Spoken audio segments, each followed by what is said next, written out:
All right, we're live, I guess. Hey, welcome to ADK Tabletop Day, Springzilla.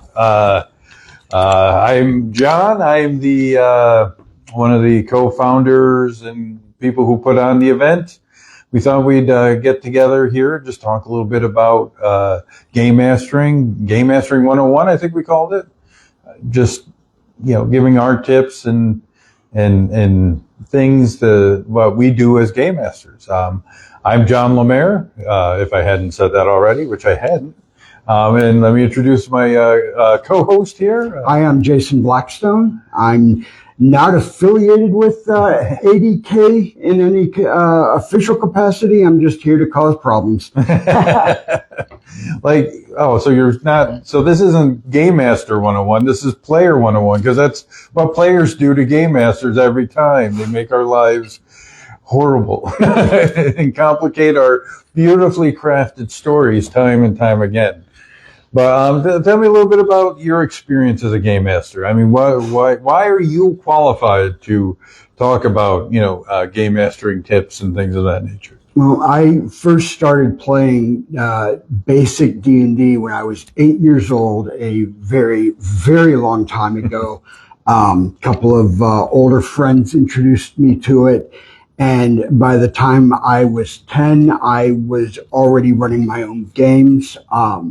And from then till now, I have played incessantly in a wide variety of genre and everything from D&D, Cyberpunk, Shadowrun, Travelers, all the way up through the modern 5th editions, Call of Cthulhu, 7th edition, the newest Star Trek RPGs. Yep. And similar story. I was introduced to Dungeons and Dragons when I was 11. I saw somebody on the bus reading a book, and I'm like, what is that book? I saw some cool pictures in it, and we got talking, and it ended up being, basic D&D. I'm 55 now, so that's, 44 years of doing this.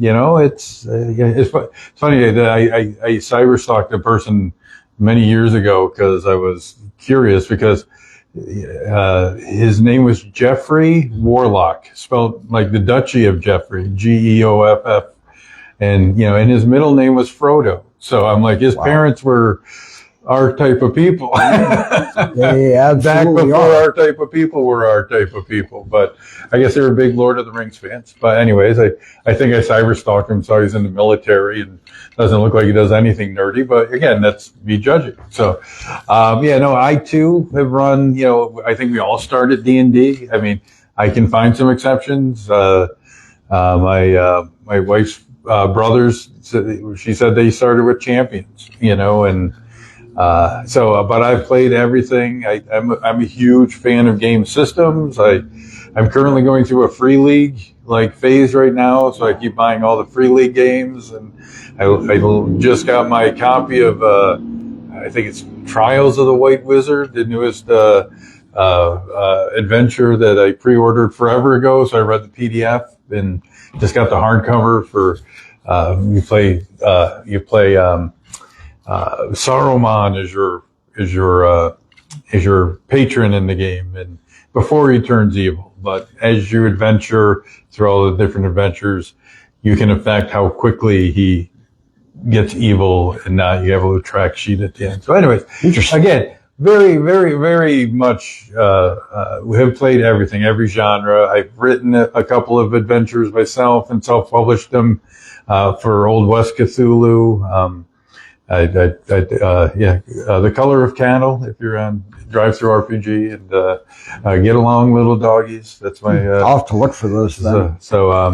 I'm just get my plugs in while I can. So. But anyway, so let's start talking about game mastery. I mean, a lot of people, some people who've never done this before. I mean, being a game master can be intimidating. There's the thick rule books. There's the where do I start? What do I start? I mean, Let me start here with us. Do you write your own stuff? Which do you prefer? Do you like to run your own stuff, or do you prefer published scenarios? Because that's honestly where a lot of people start, is with published. I'm honestly in both camps. I have written plenty of adventures and campaigns, even gone so far as to do some pretty heavy world building. But then on the flip side, there are some truly amazing campaigns and adventures and scenarios that are already written out there by some of the masters in our universe. Yep. One of my favorite is Temple of Elemental Evil, the original for D&D from many years ago. Yep. And I feel confident that I have written some good adventures. I don't feel that I have written any that could compete with that one, or Masks of Nyarlathotep, or Horror on the Orient Express for Cthulhu. I ran horror 2 years ago, I think it was. We took us almost 2 years to get through it, and we just started Masks with my current group. I've run it before when it was 6th edition. I just got the 7th edition, so they added Peru, which is for any. I don't think it's a spoiler here, but it's a prologue because one of the premises. Plug your ears, Ronka's in the room. So no, anyways,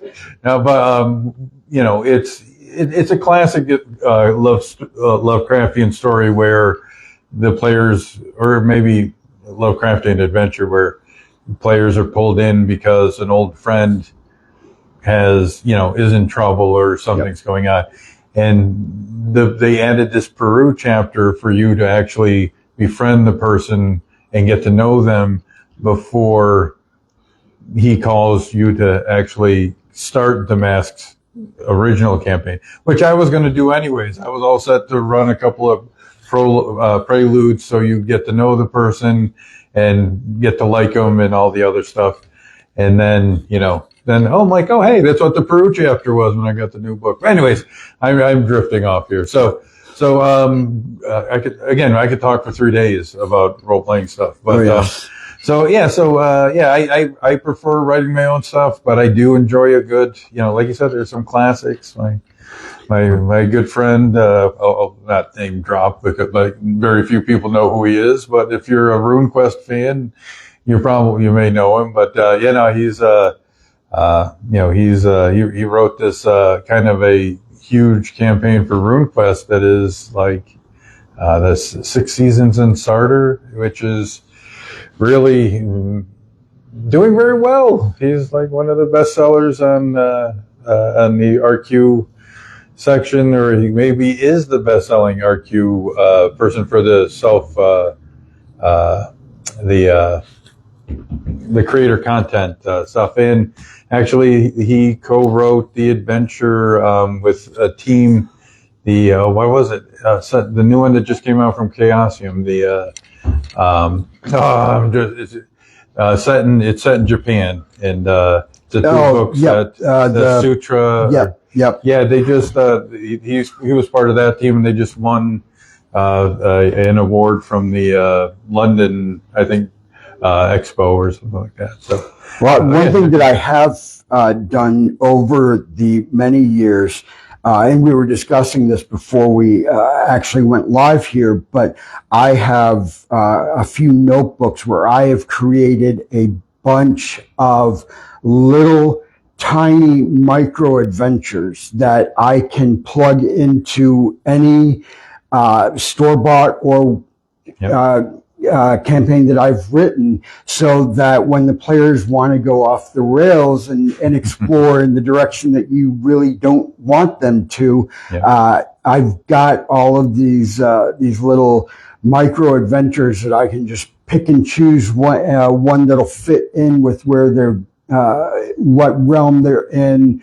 Kryn, Forgotten Realms, Faerun, Greyhawk, or whatever, just so that I have this tool that I have made myself for helping when you have to ad lib parts of a campaign that the players are going into.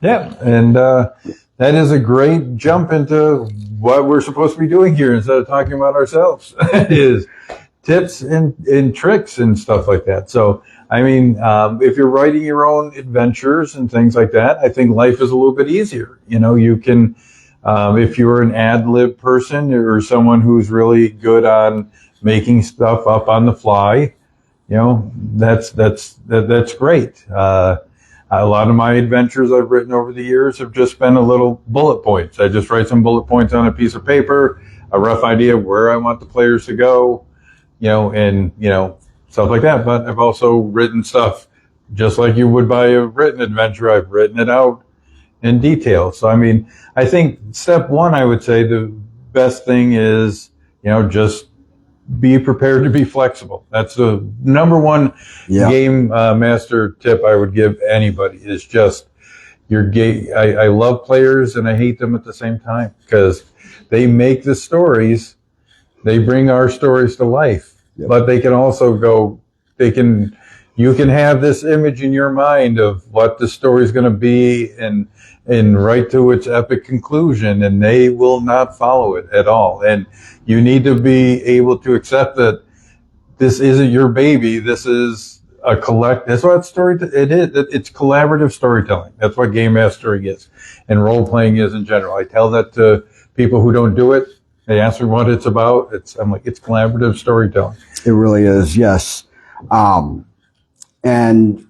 for those who have not been a game master yet, or a dungeon master, or a keeper of lost lore, or anything, you can sit and you can read the manuals cover to cover, learn every bit of the mechanics, and at the end of the day, you know, as you said, you have to be flexible and look at it almost like theatrical improv. Yep.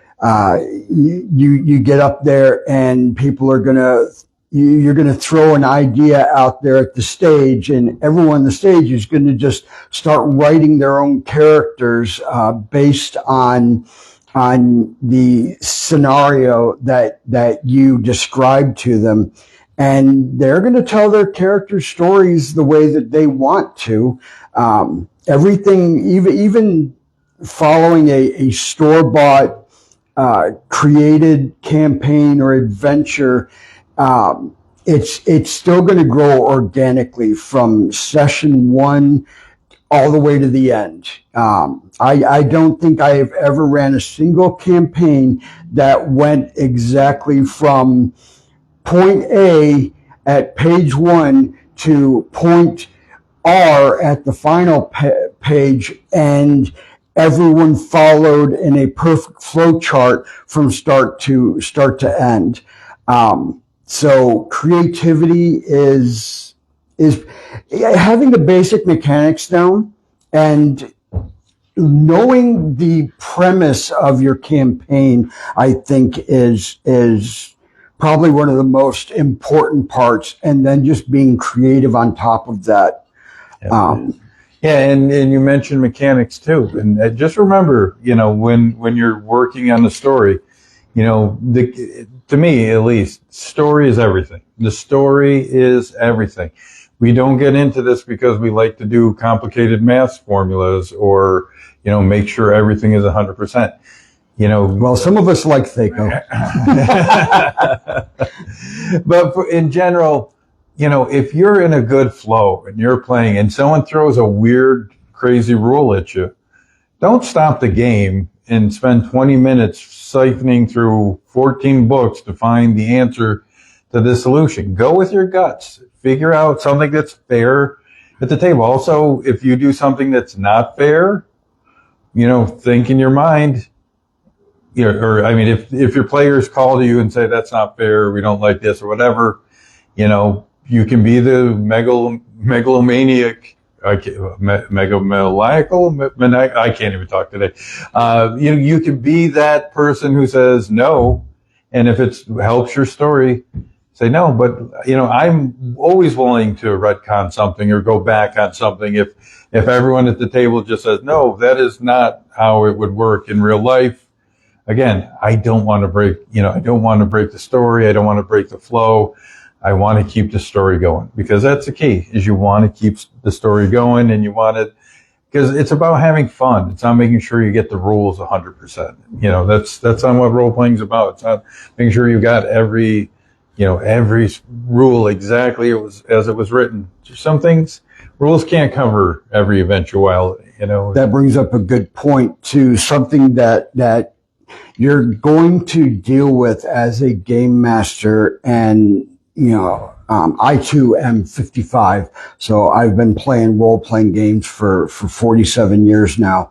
Damn, I'm getting old.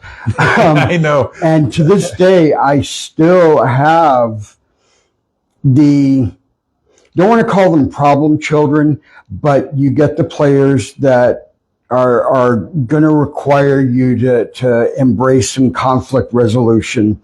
Like in a workplace where you've got employees with different egos and different personalities all rubbing against each other, in sitting around your table or playing through a VTT, a virtual tabletop, you're going to get problems that are going to come up, and knowing how you're going to handle conflict resolution can make all the difference between the table erupting into a huge argument or somebody getting extremely offended and walking away, or I've seen entire parties completely fall apart and never played together again because of one little irritant that wasn't managed properly and blew up into this huge thing. Yeah. So you're saying we shouldn't just let the players fight it out? No. Go ahead, have your characters attack each other. We'll see who wins. No, but that's not what you do. You don't want to do that. So, that's a lot of a good part of being a game master is managing herding people. cats. Yeah, very much. Because you do have different personalities, and people have different styles of playing.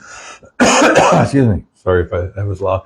And people have different ways they want to enjoy the game. I played with people who are as into the story as me. It's all about story. It's about, my character doing the coolest thing possible. But then I've also played with the people who I have to win role playing. My character, they will tell you 20 minutes about how they maximize their character build so that it does 300 points of damage every turn and stuff like that. And it's just like, I'm not interested in that kind of gaming, but it doesn't mean you need to throw them aside or not let them play in your group.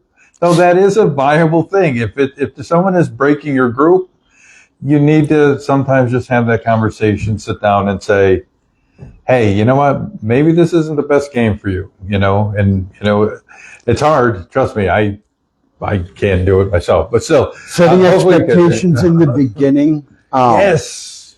I've been running a lot of Call of Cthulhu lately, and trying to be the most inclusive person that I can be, I preface my games, whether it's a 120-hour massive Nyarlathotep or it's a 4-hour one-shot. I like to start off my first game sessions with a new group, or even one that I've been playing with for a long time, just as a refresher.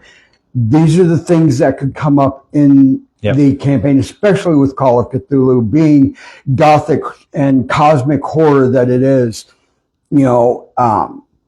discussing here are potential triggers for people. And I've found that I'm very open about my mental health challenges, and I have certain things that are triggers for me.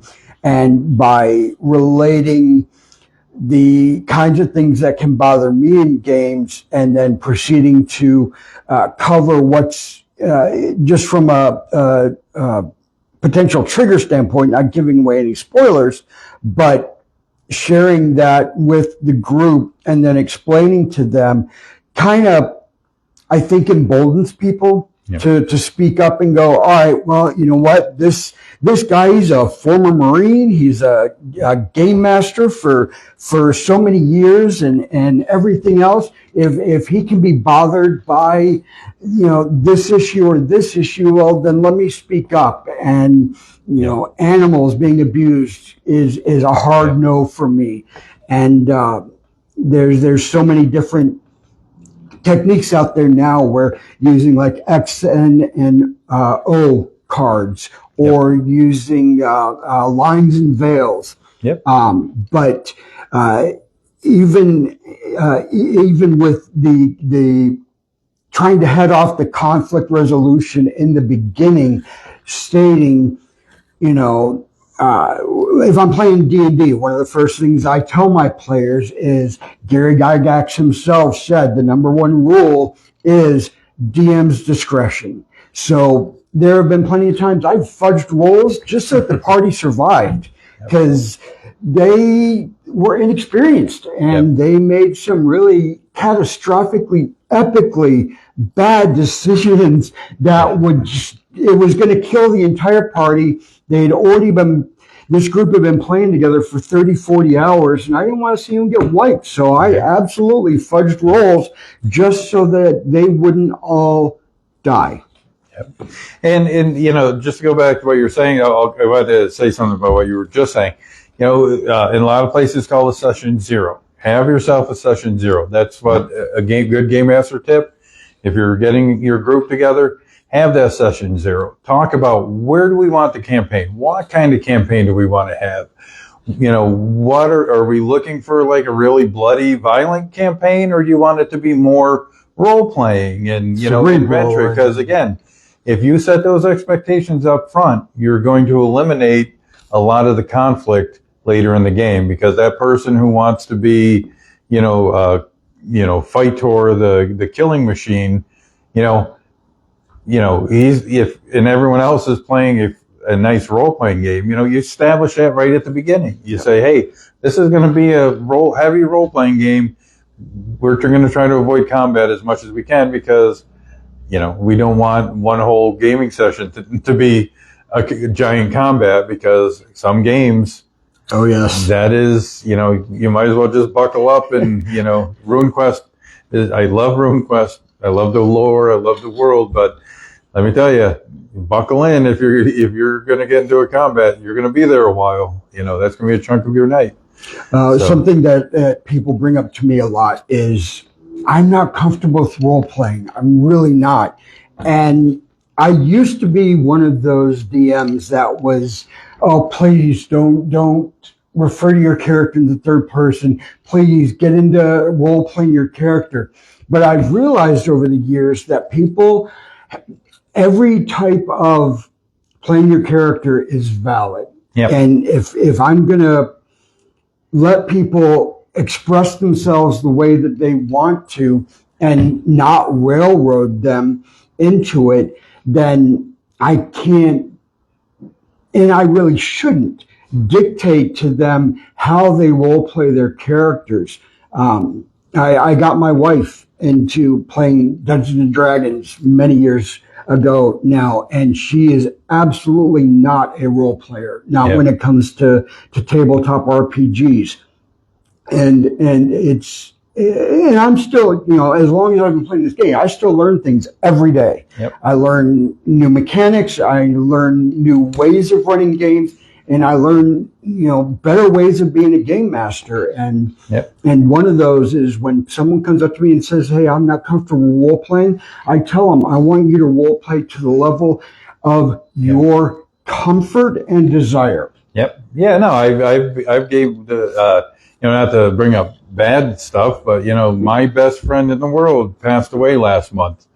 And he'd been at my table for 20 plus years. We've been, he's the kind of gamer who, I don't care what. I had this brilliant idea where I was going to do My Little Ponies, but all based on James Bond. So they're all going to be James Bond My Little Ponies. He did not look at me like, that's dumb or whatever. He's like, let's make a character, like, let's do this. I said, that sounds awesome because I love My Little Pony and I love James Bond. So I was just like, so he was always there for that. But he was also someone you really had, he was not a big, if I set up a scene where everyone was supposed to role play, he would probably be quiet until someone else got it going, and then he was awesome. He'd get into it and stuff like that. But again, you don't let people, go at their own comfort level.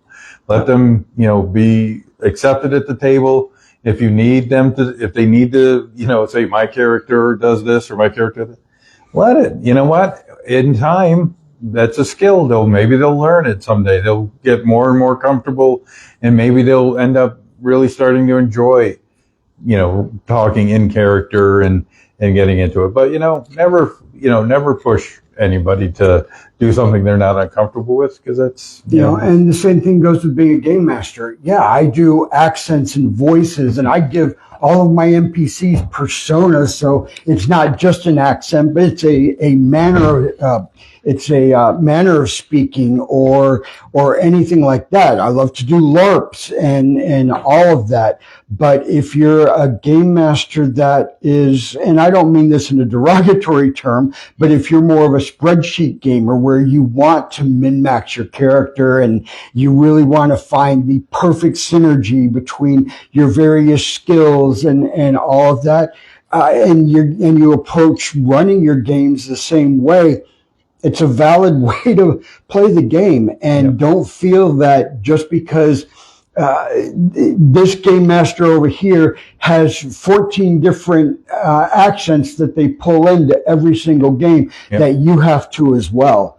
As much as we want our players to be comfortable and to play at their own comfort level, the same goes with being a game master. Yeah. And that's the thing. I mean, we call it theater of the mind. That's what it is. Because we as the game master describe things, but what we describe, if there's 5 people at the table, they're picturing it in their mind 5 different ways. Yeah. Sometimes that's why maps are helpful. Sometimes they get in the way. But, ultimately, let that person envision what they want to envision. If it doesn't break your story or whatever, that's kind of our job as a game master, is to step in and say, no, that car's in the way. You can't go through there because, even though they may have visualized it that way, you got to make sure everyone is at least in the ballpark of what you have envisioned. So, don't be afraid to tell your players no. If they are insisting that they can cast Fireball in that little room and that it's perfectly fine. No, they can't. But as much as we want them to have a good time, you also have to set boundaries for your players, or they will walk all over you. And the intent is for everyone to have a good time. Yeah. What would you say to somebody that has been a player for, call it 9 months, and now they want to run their first game? What would you say from your experience is the first steps for them to embrace? Well, that's the thing. First thing I would talk to them about, and is I would say, well, do you want to run do you feel comfortable writing your own stories, or do you want to use a published scenario?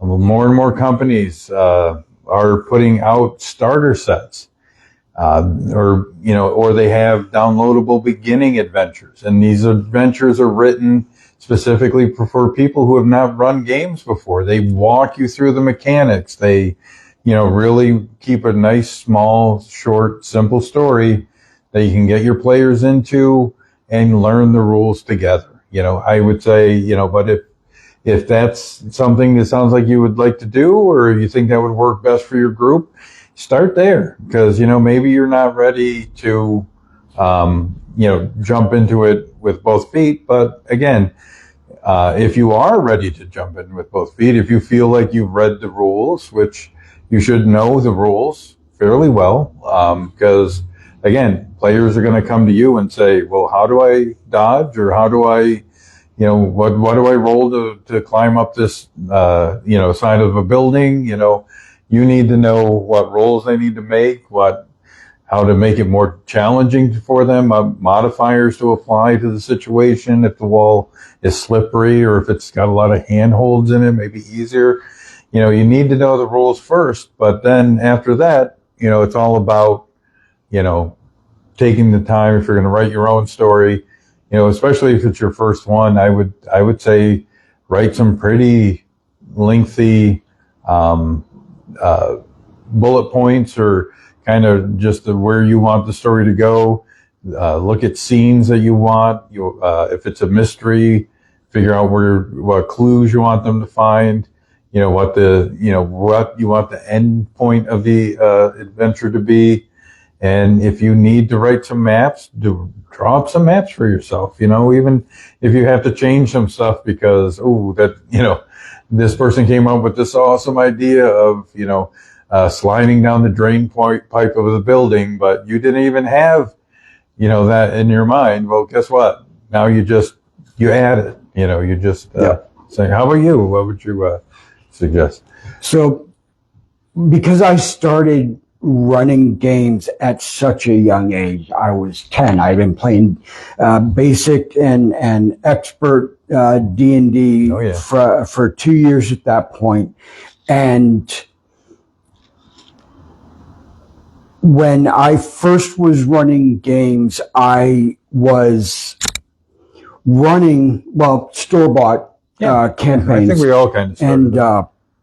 And I would stumble a lot when players would come up with wanting to do something. A thief was going to try and do something really off the wall, or a druid or whatever, and I would have to stop and go flipping through manuals, trying to figure out what's the mechanic for a thief wanting to do a handstand and walk across a board between two buildings. I don't know. So what I started doing back then, until I really had everything ingrained into my head permanently, was making up 5x7 note cards. And so the party has a fighter, a paladin, a cleric, 2 wizards, and a thief. I would go through and make up a note card for each one with their basic abilities on there for their levels and everything, and putting down, if a thief is trying to pick pockets, then I know that their percentage score for that right now is 42%. And I would have little notes like that for each character, so that if they did want to come up with something truly creative, which I've always encouraged, I didn't have to break the game immersion by going and digging. So it's less about memorizing all of the rules and mechanics from the get-go, and just preparing yourself with some aids that can get you through the more obscure parts, until you have been doing it long enough that it just becomes instinct, and saving throws and what they need to roll for that, or making a skill check in Call of Cthulhu, or World of Darkness, dealing with Vampire the Masquerade, and the mechanics for those. Yep. Yeah, and I was just going to add to that is, that's a great point. I mean, especially me, I love checking out new role-playing systems. And that's exactly what I do. I will write down, I will just write notes for myself, just how the core systems work. How do I do that? Okay, this is general skill checks. This is this and this, and I'll actually write that out. So I have that little handy notebook, because again, the last thing you want to do in the middle of an immersive story is pull out a book and start flipping through pages. I mean, I am guilty of it sometimes, but it's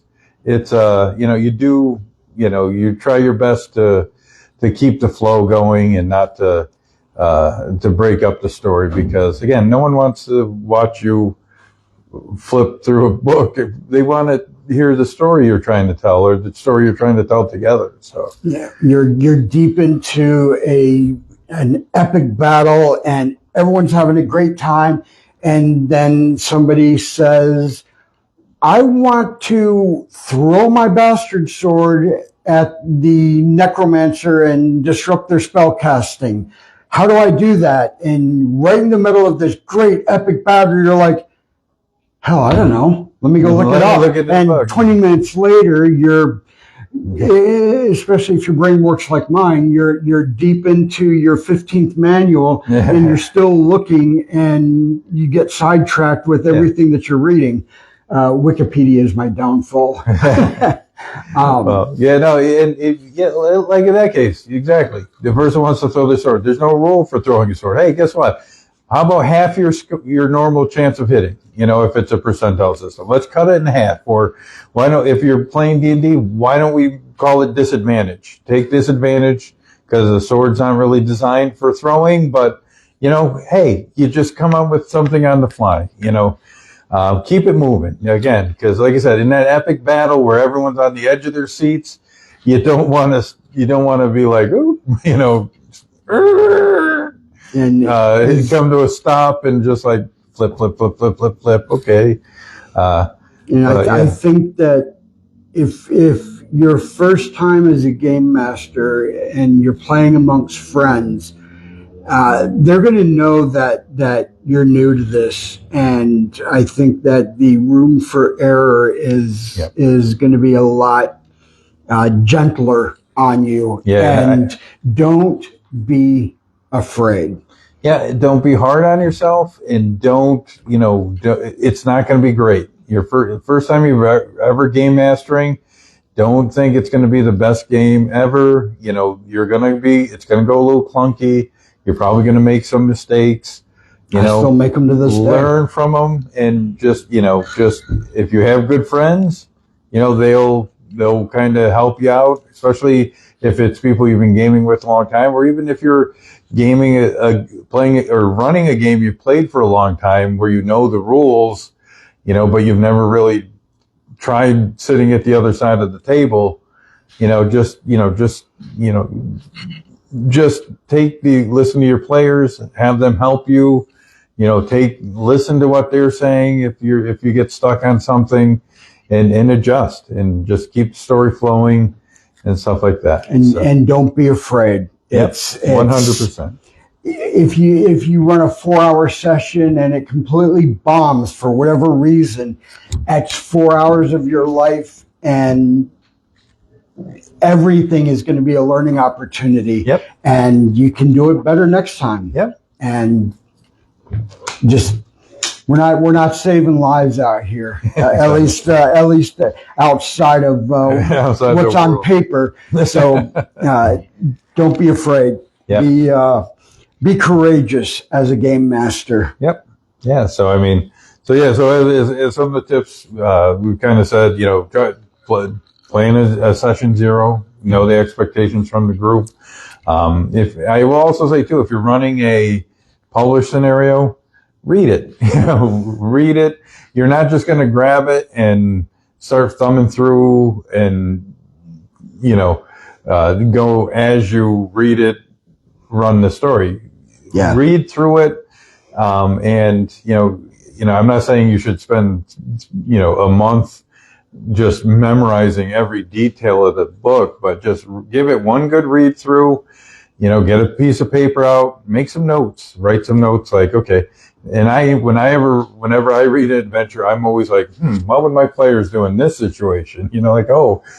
they're like they'll give you a few options of doing something. I'm like, I know my guys are going to punch this person in the face because that's they're not going to try to charm them. They're not going to try to do murder hobos. Yeah, they're going to do this, so you just but read through it, take some good notes, write down, and again, as we said, just be flexible. Be good with ambiguity because you have no idea.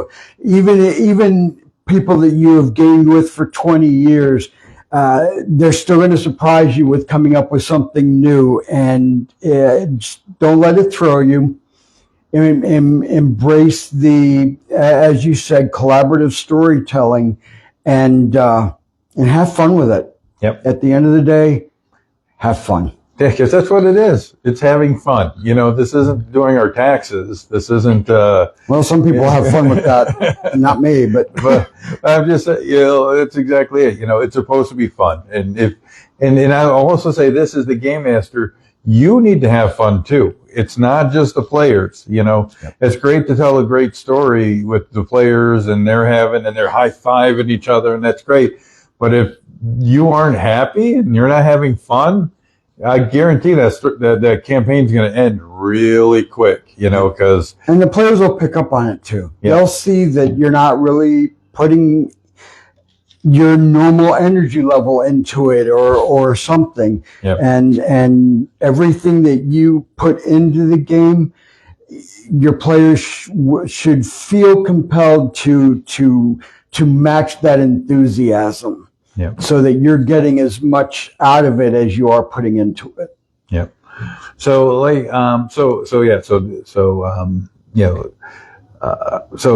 sorry, I was just trying to kind of summarize some things, but preparation is key. Preparation.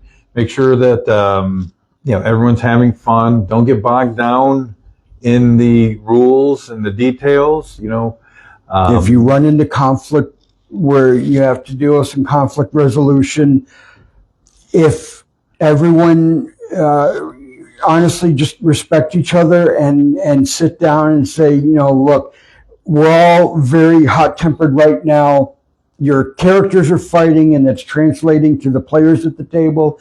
Call a 10-minute break. Everyone, let's go to the bathroom, go get a new soda, go refill your popcorn. And then let's sit down, let's have a 5-minute conversation outside of the game and sort ourselves out, and then get back into the job of having fun. Yep. And so just as I'm just trying to think on the side, just on the side. So, because like you said, the big thing is having fun. Being able to pivot, being prepared, all this stuff. So, what do you think are some things people can use to be like? What should every new game master have with them when they're starting to run their first session? I mean, obviously there's the paper and the pens and the dice and all that stuff. But what do you think? Do you have any anything that you bring? Like, do you have any special products or something that you use? I know sometimes when I'm running in person, I have a big whiteboard that I plop in the middle of the table. Unfortunately, my table's not big enough for it right now. So, but so that way I can do quick maps or whatever, so people can get an idea. So if I'm running Call of Cthulhu, which is set in our real world environments, I love to use maps. I've been running Cthulhu by Gaslight recently. Excuse me. And I've got a few different Victorian England maps of London, and I love hanging those up and using those as a visual reference, because it kind of increases the immersion. Because if I'm talking about players going over to the West End, I can show them the West End. Yeah. And I love using music. Yeah. So the Spotify is great for giving you a huge variety of different types of music out there. And it's not hard to create a playlist where I run all my games with my laptop there now, and it's not hard to set up a playlist for 1920s America, for Call of Cthulhu, or tabletop fantasy. For I actually have several in Spotify that are genre types. So this playlist is for exotic places. This is for dark, foreboding, anything.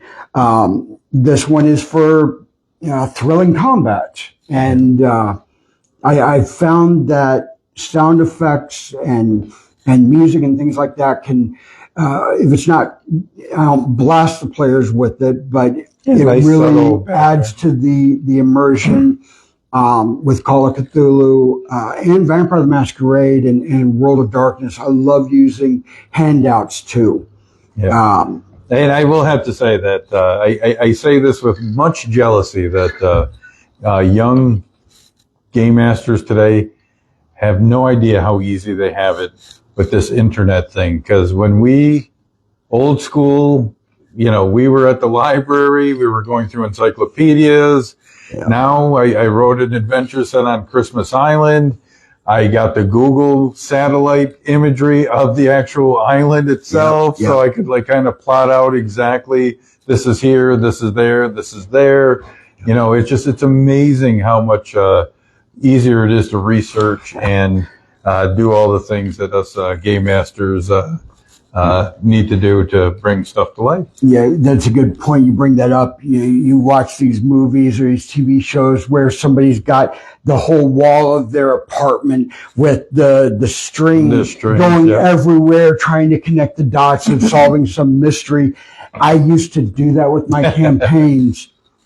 Big ones, Temple of Elemental Evil or Tomb of Horror, some of these really big D&D campaigns, and I would write my 5x7 note cards of the different areas that key points of the campaign, and then I'd steal my grandmother's yarn and would run from card to card everywhere trying to map out where could the players go from here to there, and how can I get them back into where they need to be. And now with the internet, Yeah, and I mean, and that's the thing, I'm not sure how much longer we want to, where we go.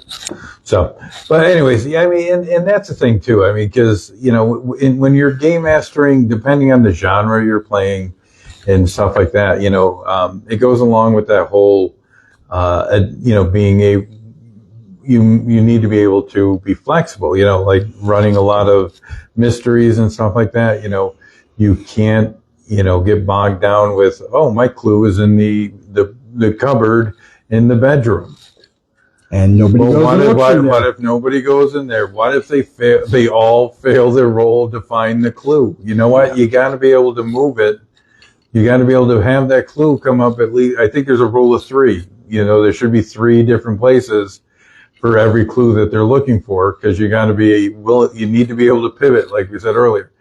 And, and that's, again, I mean, I could talk for hours just on, different stuff that people, can do. But I mean, just in a nutshell, I mean, that's really, what we're talking about is your first time game mastering. Just be easy on yourself.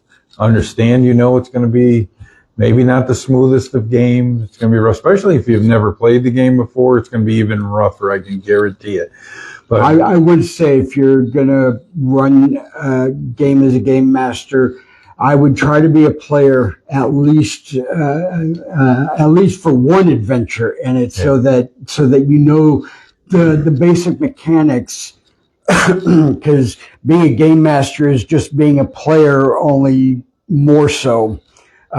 So I personally would recommend being a player in a game before you run it. But again, we're also talking about the miracles of technology that we live in right now. Because I'll tell you, I was about to run a Blades in the Dark campaign I listened to some guys do an actual play of it for a while, so I could get a feel for the flow of it, feel how they were rolling their dice and stuff like that. We have that. You can probably look online. You can probably find, heck, not the plug, but you can even find an actual play of my colors, the color of cattle, my Old West Cthulhu. Someone in Australia, I think, did it. Did a play. He played through it and did a. Or what about what's happening at 7 p.m. today? Oh, or what's happening at 7 p.m. You can just hang out. just keep doing. Sorry, the sun is like, I feel like I'm in the summer, but yeah, no, we're doing an actual play at 7 o'clock where I'm going to be running some Call of Cthulhu. So again, I've done a lot of things we talked about today. I maybe wrote out a little bit more. It's a mystery. I threw some clues in various places. Did I define where they were? Nope. I said, there's clues. This is where I think they would be, but we'll see what everyone else does. It's going to be very improv. I wish we have some people coming. It would be awesome because I'll get them involved too. Because I like to do stuff like that. It's just like I love the game Kids on Bikes. I love doing that, and that's probably what we'll do the first 15, 20 minutes. We won't even get into the adventure. We're just going to talk about our characters for a little bit, get to know them a little bit, and then jump into the thing. Because I like people to, get into those shoes of their adventure for a little bit and, really get a little more investment or buy into their character by getting to know them a little bit more, how they know each other, any tensions, any stuff like that. So, and going back to the internet thing too, just one last thing. There's a huge community out there, and I am actually a part of a few Facebook groups where I don't know any of the people in them, but people are always throwing in questions. Hey, my players want to do so-and-so. How would I achieve that? Or I want to do this in my game. Any ideas on how to do A, B, or C? And all of these groups that I've been in so far, everyone is extremely welcoming and friendly and super helpful. So look to the communities out there for help as well if you need it. Yeah, never be afraid to reach out for help, because again, like you said, this is I'm not going to say you're not going to find some jerks out there. Thank you for saying it in a nice way. But 90% of the people I've ever interacted with in this community have been nothing but welcoming and helpful, and they'll point you in the right direction. The more we take care of each other, the more the games spread, and the more goodwill ambassadors out there just makes all the more games that we get to play. Yeah, absolutely. And that's what it's all about, is playing games, having fun together, and all that. I think this is a great place to stop. Thank you all. Thank you so much for talking. Maybe we can do this another time. I had a good time, because again, I could go on and on and on and on and on here, but go out and throw some dice. Yes, play. Try that out. Be a game master. You can do it. So have a good one, everybody. Bye-bye. As the sun shot. Are you pushing buttons? We're watching Racco push buttons. It won't stop. It won't stop. Roll turn the camera off. Roll. We'd love to think that we're no longer live, but folks, we're still live here as we try to figure out this newfangled technology.